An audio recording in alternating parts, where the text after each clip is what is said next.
বাধা দিয়েছে, অযথা আমাদের শিক্ষককে মারছে, অযথা আমাদের শিক্ষকদেরকে অসুস্থ করেছে।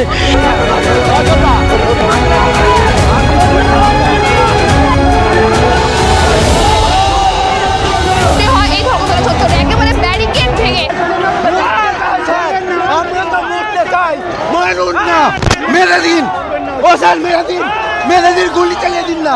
মিথ্যাবাদী, মিথ্যা প্রতিশ্রুতি মুখ্যমন্ত্রীকে তীব্র ধিক্কার জানাই। আমাদের শিক্ষক অসুস্থ হয়ে গেছে, আমাদের বাঁচান, আমাদের শিক্ষক অসুস্থ হয়ে গেছে।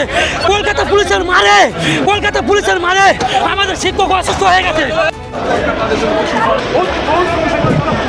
ধাক্কা দিয়ে নিয়ে যাওয়া হচ্ছে রীতিমতো মাদ্রাসা শিক্ষক একদিন দুদিন নয়, দীর্ঘ 51 দিন ধরে তারা সিটি সেন্টার 1-এর সামনে মাদ্রাসার শিক্ষক শিক্ষিকারা বসে বসে আন্দোলন করছিলেন। তারা কখনো রাজপথে নামছিলেন কাফন নিয়ে, কখনো তারা নামছিলেন কোরআন নিয়ে, আর আজকে তারা নেমেছিলেন একেবারে কোরআন নিয়ে। সেই জায়গায় দাঁড়িয়ে আমরা দেখতে পেয়েছি তারা যে মূল দাবিটি রাখছিলেন 235টি মাদ্রাসাকে অ্যাডেড করতে হবে। এই দাবি নিয়ে তারা শুধুমাত্র একদিন নয়, বারংবার রাজপথে নেমেছেন, কিন্তু কোনোভাবেই সরকারের পক্ষ থেকে তারা কোনো রকম সহযোগিতা পাননি। আর আজকেও তারা পুলিশি বাধার সম্মুখীন হয়েছেন। রীতিমতো মাদ্রাসার শিক্ষক শিক্ষিকাদের একের পর এক প্রিজন ভ্যানে তুলে নেওয়া হয়, এবং সেই বিষয়কে কেন্দ্র করে তারা ঠিক কি দাবি তুলছেন সরাসরি শোনাবো আপনাদের। আপনারা একের পর এক আন্দোলন করছেন, কখনো কাফন নিয়ে, আর আজকে আপনারা করছেন কোরআন নিয়ে।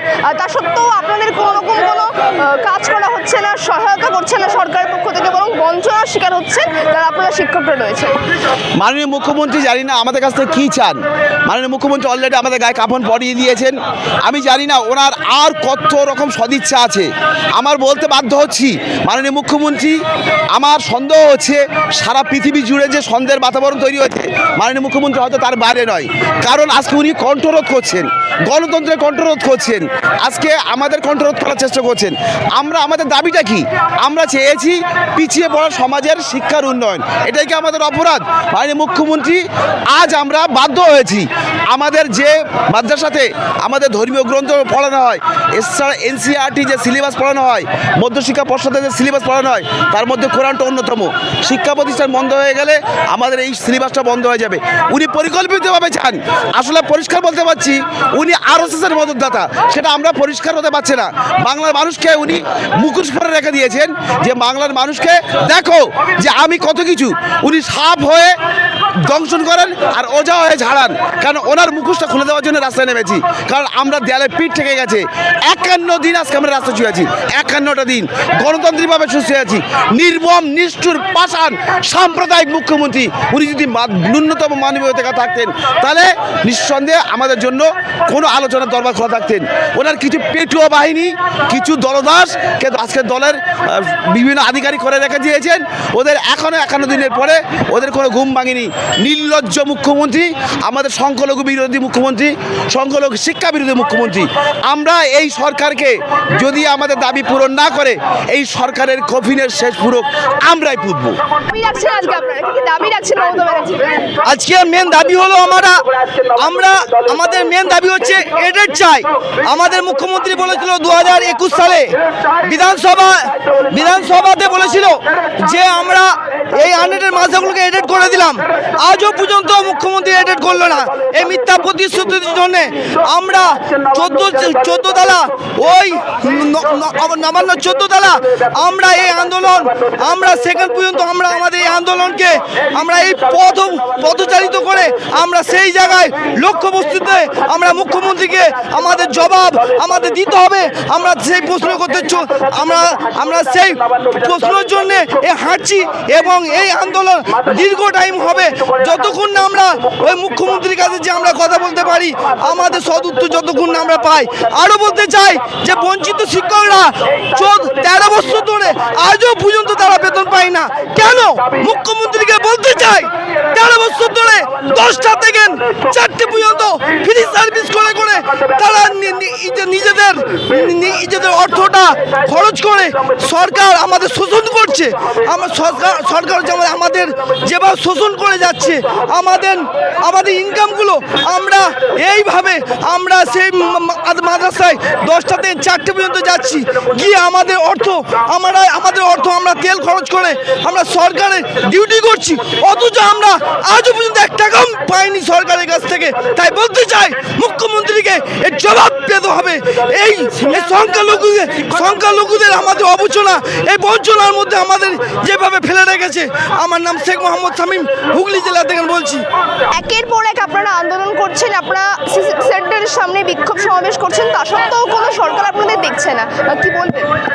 সরকার আসলে সংখ্যালঘুদের কিছু চাক উন্নতি হোক এটা চায় না, শুধু সরকার এটাই চায় যে সংখ্যালঘুদের কাছে কেবলমাত্র ভোট নেব, ক্ষমতায় আসব আর আমার রাজত্ব করব, এটাই সরকার চায়।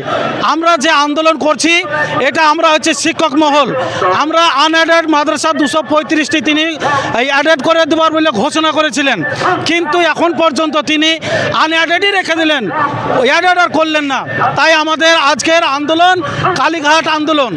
আজকে মমতা ব্যানার্জির 14 তলায় যে তিনি যে ওখান থেকে বসে বসে আমাদের শুধুমাত্র এই কীর্তিকলাপগুলো দেখছেন, কিন্তু তিনি যে প্রতিশ্রুতি দিয়েছিলেন 235টা আনএডেড মাদ্রাসাকে আমি অ্যাডেড করে দিলাম, কিন্তু শুধুমাত্র প্রতিশ্রুতি দিলেন, কিন্তু তা পূরণ করলেন না।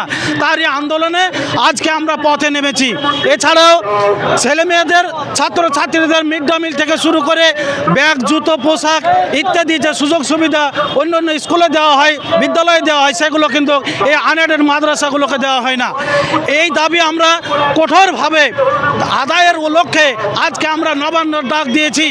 আমরা যতক্ষণ পর্যন্ত এই দাবি সরকার না মানবে ততক্ষণ পর্যন্ত আমরা আন্দোলন চালিয়ে দেব।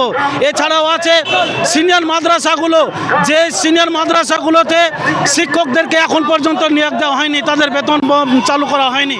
আমরা বঞ্চিত শিক্ষকদের জন্য এবং বিল্ডিং গ্রান্ট থেকে শুরু করে আমাদের যে দাবি দাওয়াগুলো আছে ততক্ষণ পর্যন্ত তিনি প্রতিশ্রুতি রক্ষা না করবেন, আমাদের অ্যাডেড না করে দেবেন, ততক্ষণ পর্যন্ত আমরা বিভিন্ন রকম কর্মসূচি নিব। আজকে নবান্ন নিয়েছি, আগামী দিনে এর চাইতে ভয়াবহ আমরা আন্দোলনে নামবো। প্রয়োজন হলে প্রত্যেকটা পদসভাতে, প্রত্যেকটা জনসভাতে আমরা যে সমস্ত জনসাধারণদেরকে আমরা এটা জানাবো, সংখ্যালঘুদেরকে শুধুমাত্র ভোট ব্যাংকে ব্যবহার করে, এদের জন্য কোনো উন্নয়ন করে না, এটা আমরা প্রত্যেকটা জায়গায় জানাবো। আপনাদের মাধ্যমে এটা আমি জানাতে চাই। আপনারা তো বারবার ধরে আন্দোলন করছেন, তা সত্ত্বেও কর্ণপাত কেন করা হচ্ছে না আপনাদের কথা? দেখুন, এই সরকার কেবলমাত্র বলেন যে আমি সংখ্যালঘুদের এত এত কিছু করে দিয়েছি, কিন্তু শুধুমাত্র তিনি একটা প্রতিশ্রুতি দিয়ে থাকেন, কাজের কাজ তিনি কিছু করেন না। এই সরকার যদি চাইতেন তাহলে কি আজকে আমাদের শিক্ষক মহলদেরকে রাস্তায় নামতে হতো? অবশ্যই রাস্তায় নামতে হতো না।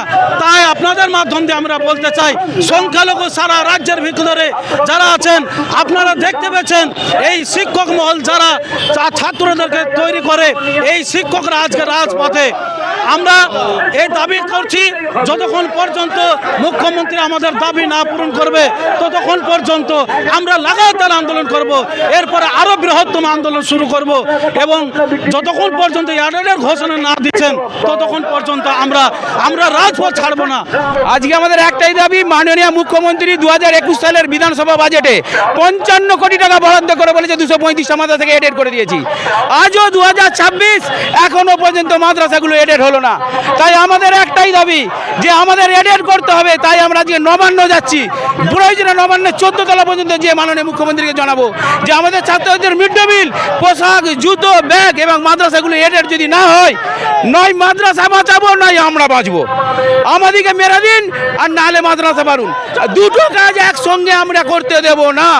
প্রয়োজনে প্রশাসনের সমস্ত গুলি বার করতে বলুন, এতগুলো শিক্ষককে শেষ করে দিন, তাহলে আপনার বিরুদ্ধে বলবে না যে আমাদের মাদ্রাসাগুলো করিয়ে দেন। আপনি ভোট রক্ষার জন্য মাদ্রাসাগুলোকে দিয়েছিলেন, আজ মাদ্রাসাগুলো শেষ হতে বসেছে, আপনি মাদ্রাসা মন্ত্রী হয়ে সেই মাদ্রাসাগুলোর ব্যাপারটা দেখছেন না। তাই আমরা বলি যে আজকে আমরা রাস্তায় নেমেছি নবান্নে, আপনাদের গুলি খাবার জন্য। আপনারা গুলি করুন, আমরা বুক পেতে গুলিকে হজম করব, কিন্তু মাদ্রাসাকে আমরা এডেড না করে ছাড়বো না, এই আমাদের পণ।